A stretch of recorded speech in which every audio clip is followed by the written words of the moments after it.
Entre les mains de cet étudiant en médecine, un avis de recherche un peu particulier doté d'une forte prime.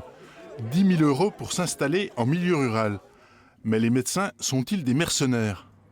C'est pas une des raisons pour lesquelles je m'installerai en milieu rural, mais c'est vrai que ça peut susciter quand même de l'intérêt pour certains. Il y en a beaucoup qui veulent s'installer maintenant en ville, donc peut-être qu'avec cette aide, ils changeront d'avis pour oui, un milieu plutôt rural.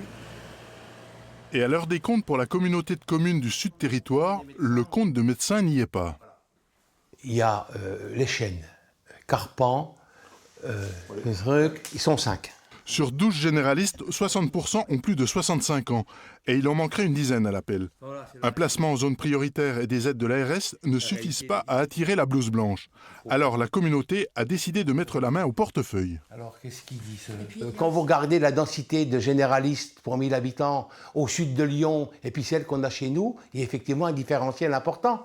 Et donc si l'État en a pris conscience, je ne sais pas si ce sera suffisant. Nous aussi, on en a pris conscience et on essaye d'accompagner les aides publiques de l'État pour effectivement faire venir de jeunes médecins chez nous. C'est essentiel.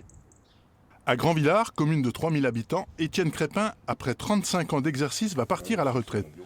Et il ne trouve toujours pas de remplaçant. Il y a beaucoup de femmes maintenant médecins généralistes, qui préfèrent travailler un petit peu moins, 12 ou 13 heures par jour, ça ne les intéresse pas. Et qui préfèrent être en ville, donc ils veulent moins travailler et puis travailler dans des conditions un petit peu meilleures, semble-t-il. Sous réserve d'une installation d'une durée minimale de 5 ans, la prime séduira-t-elle encore de jeunes généralistes?